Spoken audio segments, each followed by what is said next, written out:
ఈ రోజే డౌన్లోడ్ చేయండి. మీ ఫేవరెట్ షోస్ చూడండి. ఆయన నువ్వు మాట్లాడుతుంటే ఆయన ఊరుకుంటారేమో, మేము ఊరుకోము. మర్యాదగా ఇక్కడి నుంచి పో. అంటే పార్క్లో అకాడమీలో నన్ను లాక్ చేసి బెదిరించింది నేనే. ఆ రోజు మాస్క్ వేసుకొని వార్నింగ్ ఇచ్చా. ఇప్పుడు ఫేస్ టు ఫేస్ చెప్తున్నాను, మా రుద్ర సార్ జోలికి రావద్దు. Hey you stop it.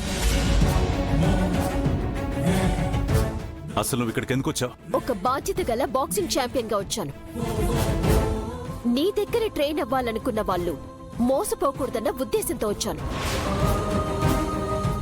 నీలాంటి పర్సన్ దగ్గర ట్రైన్ అయితే వాళ్ళకి ఫ్యూచర్ ఉండదు.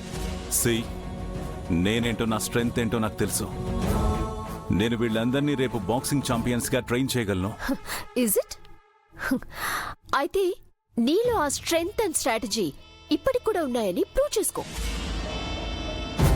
అప్పుడు నేనే నీకు ఆల్ ది బెస్ట్ చెప్పి వెళ్తాను. పాపం మీతో పోటీ పడాలని సరదా పడుతుంది సారు. ఒక్కసారి పిడికిలు బిగించి 2 పిడిగుద్దులు గుద్దండి, తానే పారిపోతుంది. Hey just shut up, okay? నువ్వు పోటీ పడాల్సింది నాతో కాదు, ఈ ఇయర్ మలేషియా పోటీలో గెలిచిన ఛాంపియన్తో.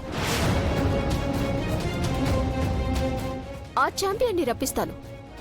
అతనితో పోటీ పడి గెలవాలి. గెలవగలవా?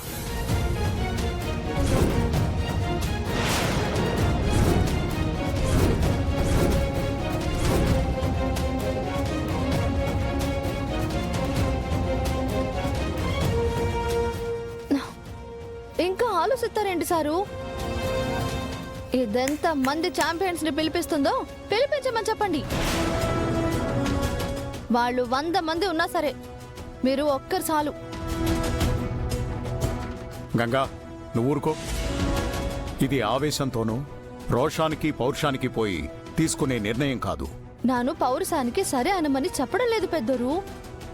సార్ దగ్గర ట్రైనింగ్ అవ్వడానికి వచ్చిన వీళ్ళందరికీ సార్ సత్తా ఏంటో తెలియాలి కదా. అందుకే ఒప్పుకోమంటున్నాను. శుభమా అని అకాడమీ ఓపెన్ చేస్తుంటే ఇప్పుడు ఇవన్నీ ఎందుకు? నాకోకే, నాకోకే, నాకోకే, నాకోకే, నాకోకే.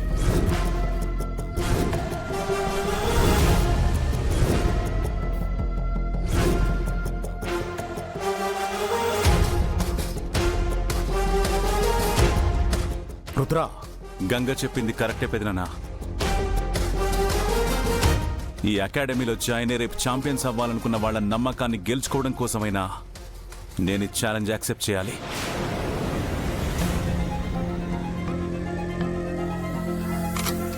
ఎవరిని పిలిపిస్తావో పిలిపించుకో, నేను రెడీ.